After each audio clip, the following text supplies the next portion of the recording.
Yo, what up? It's another episode of the Sasquatch Stock Watch with yours truly, the Sasquatch. Brought to you in part by the Fantasy Chairman. Let's get right to it today. I'm going to try and go a little bit rapid fire today, or as rapid fire as I can, because we got a lot to talk about. A lot of players on the rise, a lot of players to buy low, a lot of players to sell high, a lot of players to wait on, and maybe even a couple diamond hands today. All right, let's get started. The first thing that I think we should talk about is the running back situation in Chicago.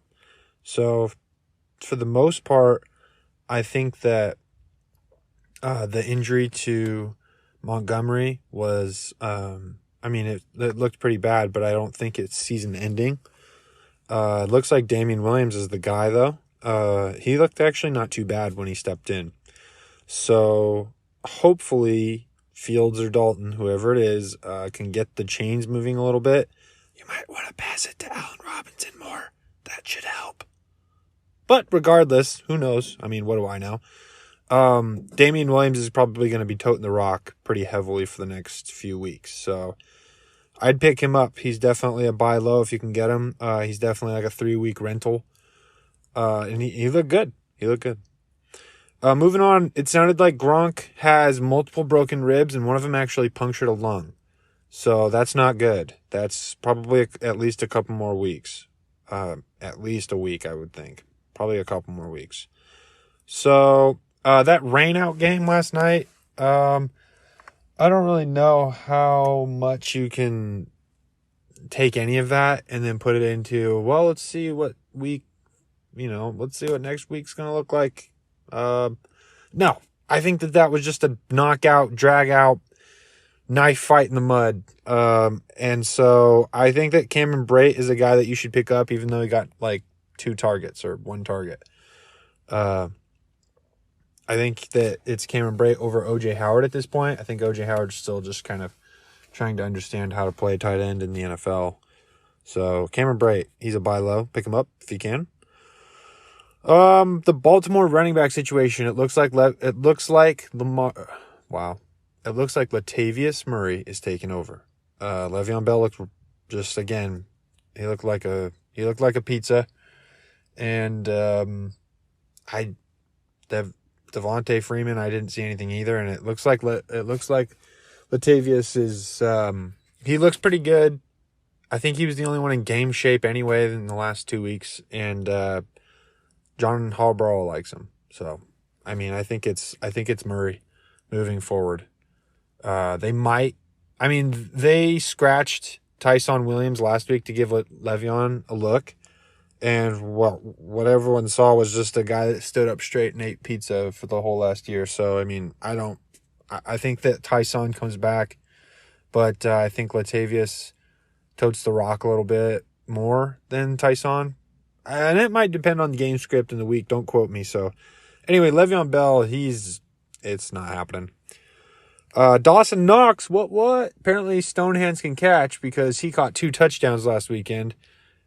He looks pretty good through 4 weeks, guys. I think he missed the boat on the buy low, but I still think he's kind of a buy low on the season that he's like kind of foreshadowing right now. He looks like he's gonna ball out. He looks like a serious high-end tight end too. So I would grab him, pick him up. He's still kind of a buy low, I think, from where he'll finish. He might finish like tight end 10. That's how he looks right now. Tight end 10.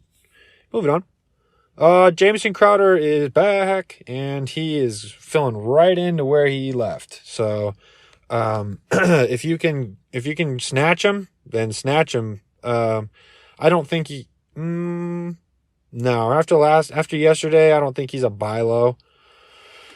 But a lot of people just kind of want to sell him, so you might be able to just get him, for a decent price, honestly. I don't think that he's a sell high either. He's Jamison Crowder, so I think you pick him up, yeah. Dalton Schultz is definitely going to get more looks than Blake Jarwin. It's not even close. Dalton Schultz is the safety valve of the Cowboys' arsenal that scores 30 points a game. So sign me up.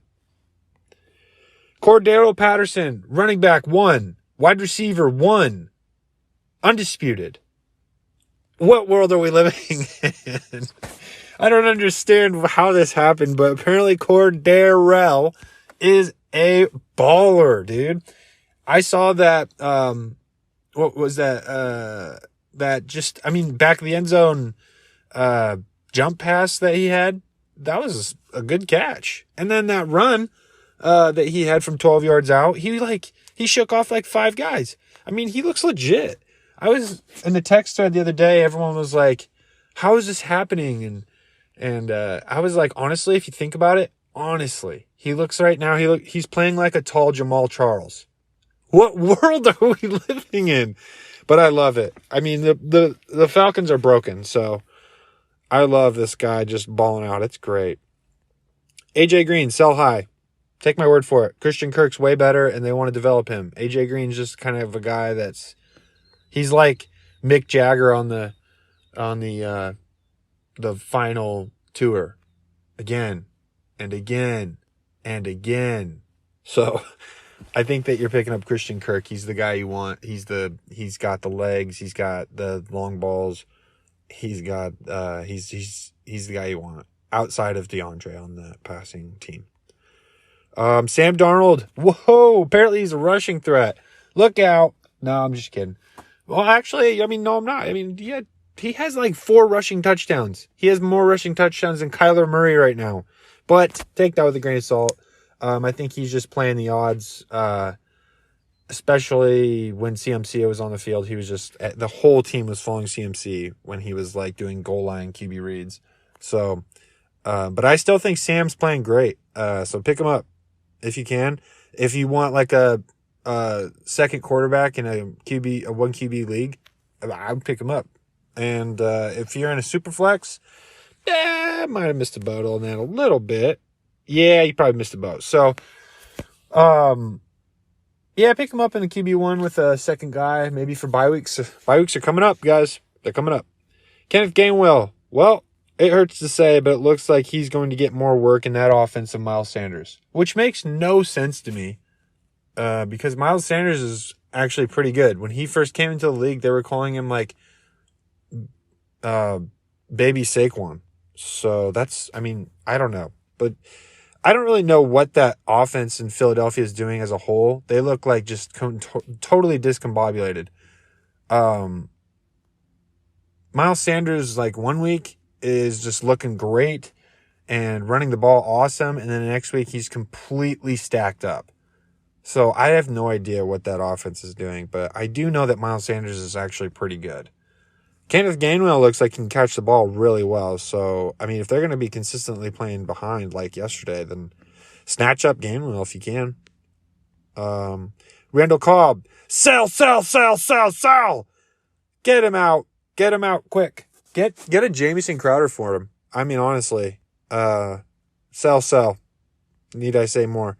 Alex Collins, I think that he is a guy that you want to have if you have Chris Carson.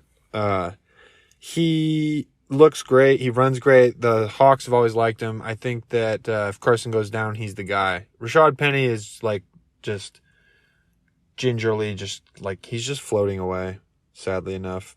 Mr. Tree Trunk Legs is floating away. So Alex Collins looks like the guy. He looks like the guy if Chris Carson goes down. So, I would have him as a cuff. He's a solid cuff.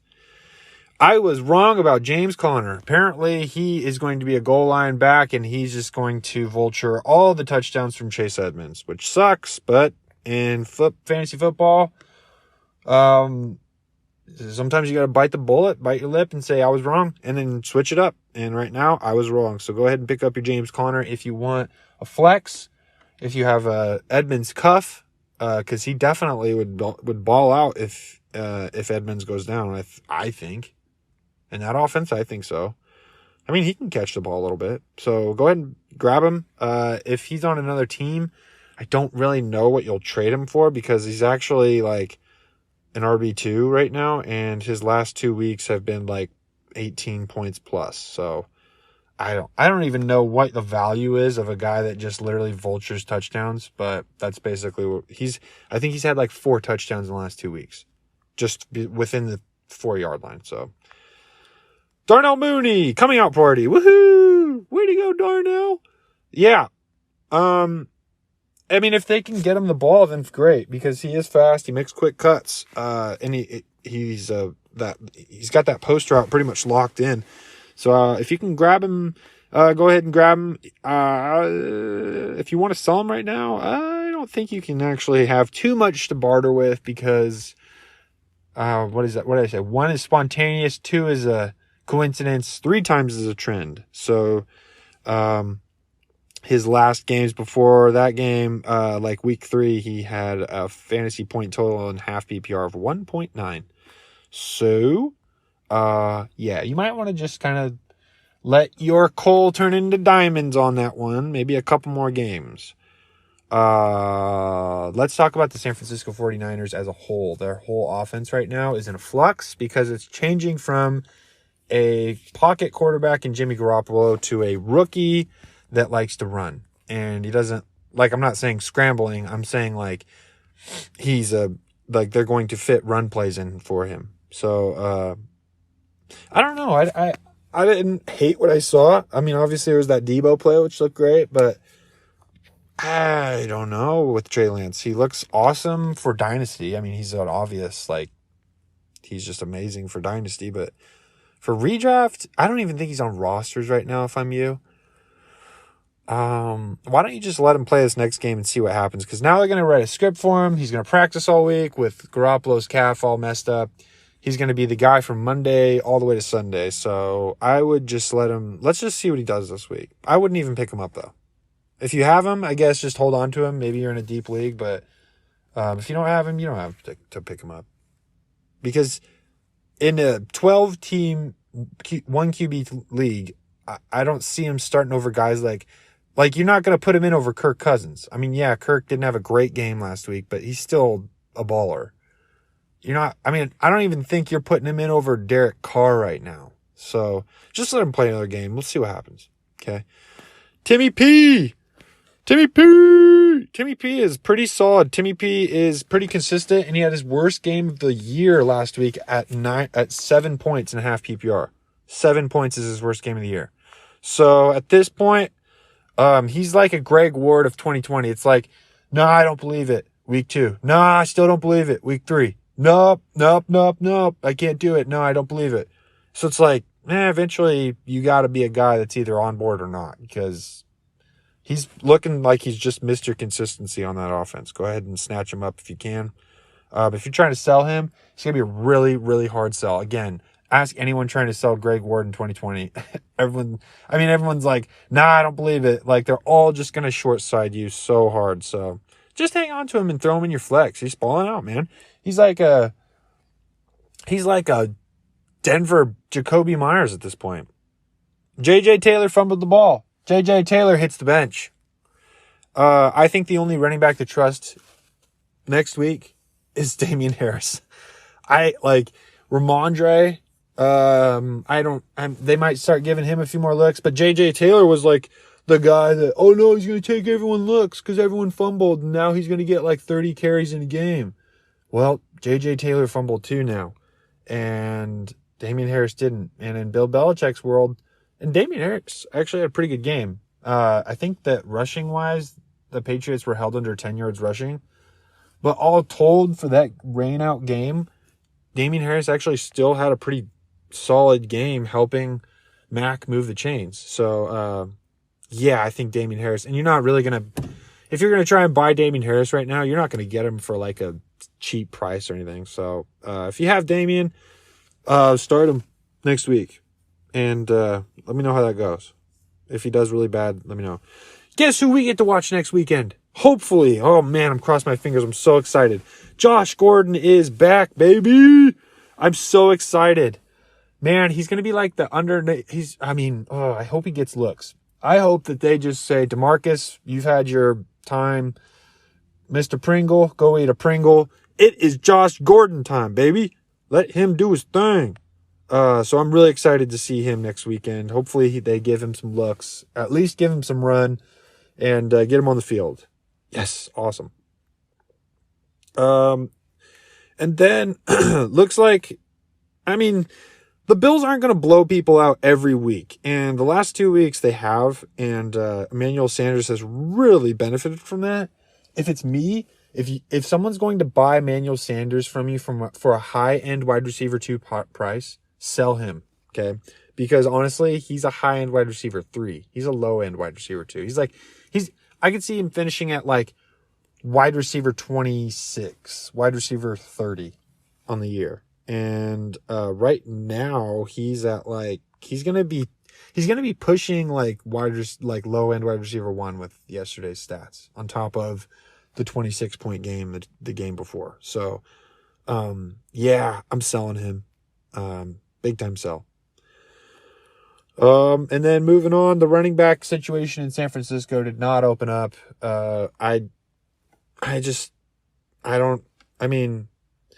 Yeah, Sermon had 19 carries, but at the same time, what happens next week when Elijah Mitchell's ready to go? Because he will be, and they, I think they like him over Sermon.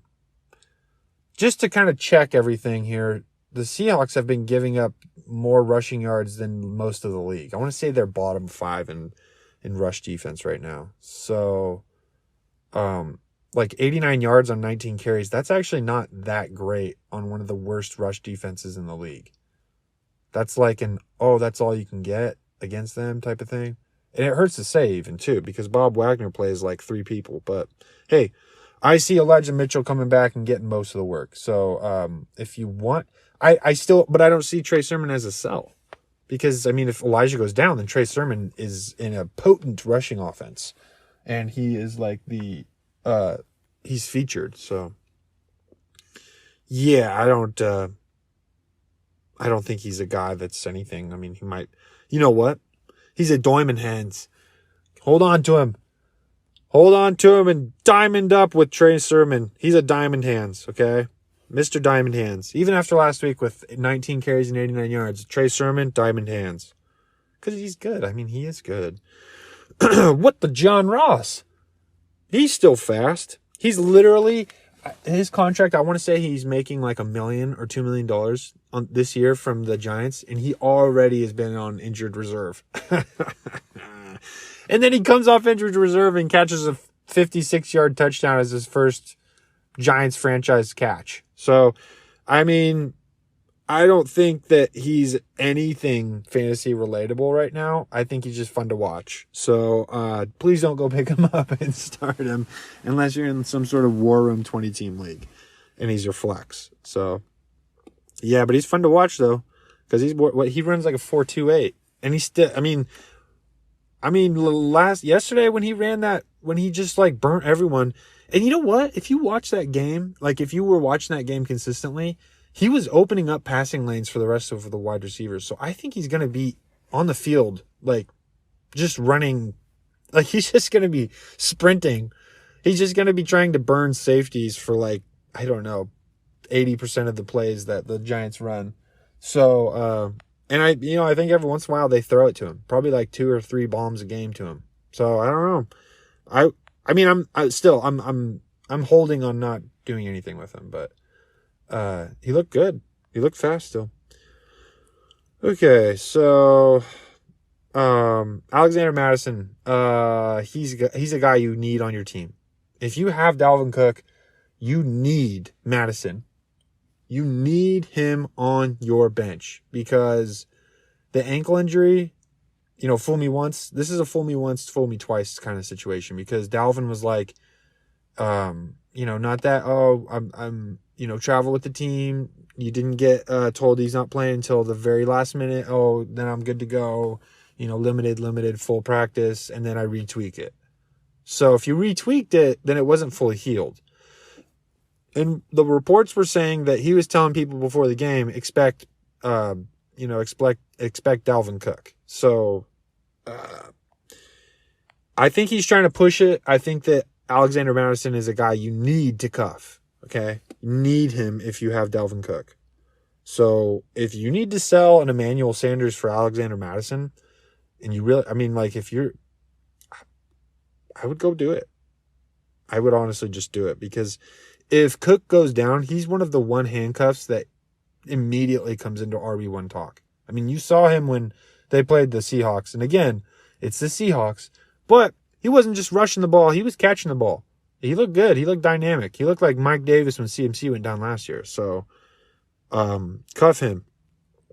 Okay. We're going to see if Josh Jacobs plays tonight. If he doesn't, Peyton Barber is going to get the workload. And if Josh Jacobs ever goes down again, then Peyton Barber is the guy you want. So, he's a pickup, I think. He's just a guy you want off waivers. All right? Cool. Will Fuller broke did he break his hand, or I think he messed his hand up. So I think that brings Preston Williams into the talk, and it opens up Devontae Parker, and it definitely puts Jalen Waddle into like a 10 target per game wide receiver. Now, until Tua's back, I don't really know what that means, because Brissett looks just awful. So, yeah, Waddle and Parker are the guys to own in that offense right now. The running back situation in Miami, you want absolutely no part of. Oh, speaking of running back situations, the running back situation in the Houston Texans backfield, you want no part of. No part of. Check this out, though. In Tampa Bay, you also want no part of that. And the performance that Leonard Fournette put on last night, it was weird, because it was obviously it was a rain out game. So you're going to want to sell on Leonard Fournette right now, because like I said, they have one of the toughest rushing schedules in the NFL. So sell that man, please. And then just moving on, Logan Thomas obviously had a hamstring, so Terry McLaurin is the guy. That opens the door for Curtis Samuel, though. If you want to give him a look, then, check him out. Curtis Samuel. Other than that, guys, I think that is going to be just about it. I might try and fit just a couple more in here. Eagles passing offense, it looks like Devontae Smith is the only receiver you can kind of trust. Jalen Reagor got 2 targets last week. Ertz looks like he's going to be involved. Godare had 2 touchdowns, 1 touchdown. He looked good. And the tight ends of the New England Patriots might be starting to awaken, but don't quote me. And then I think that might be it. Oh, last thing. Bye weeks are coming up, guys. Bye weeks are coming up. So you need to start making sure that you're planning accordingly. Here's the deal also. Insider alert on something real quick that I've been thinking about. Jameis Winston is not going to be a QB1 right now. But he can throw a great downfield ball with these wide receivers. Marquez Callaway and the other guy there. I forgot who the other guy is.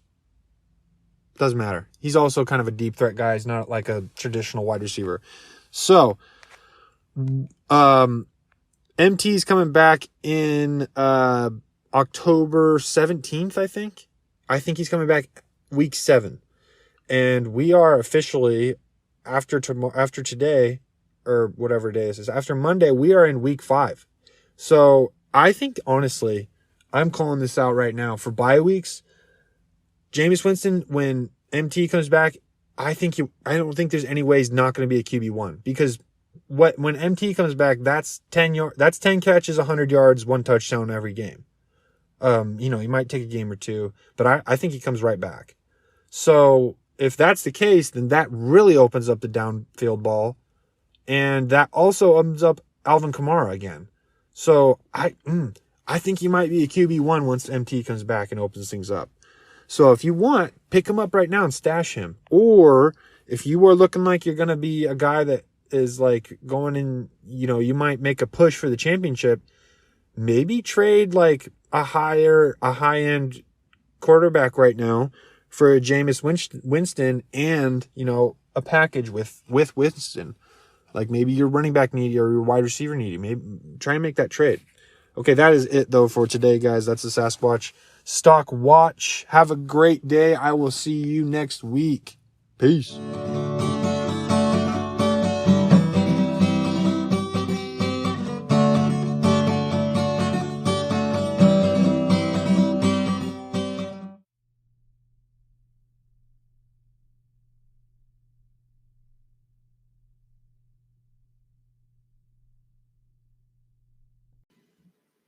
Hey, Alex. What?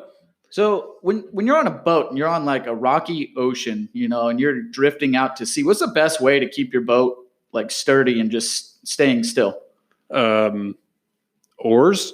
No, not even close. You throw out your anchor. Oh, your anchor. Oh, Yep, okay. You throw out your anchor. You know what I like to do to keep my podcast steady and just sturdy while everything else seems to be rocky and wavy around me? Not oars, right? Not oars. It's Anchor again. Oh, okay. That's right. Anchor.fm. Let me explain. This app is free, completely free to host your podcast on. Like 100% free? 100% free. And you get unlimited storage for all your episodes. Unlimited? Unlimited. Unlimited. As Russell Wilson would say. Yes. That's right. It's also got creation tools that allow you to record and edit your podcast right from your phone or your computer. Well, I'm all about that. I know. And it also distributes your podcast for you, so it can be heard on the likes of Apple Podcasts, Spotify, Google Podcasts, all of them. What's not to like? It's great. You can even make money from your podcast, Alex. And we're all about that. And you don't need minimum listenership. So, that's a real good thing. It's everything you need to make a podcast all in one place. You need to download the free Anchor app today or go to anchor.fm to get started. I'm getting right on it right now. Keep your boat and your podcast sturdy.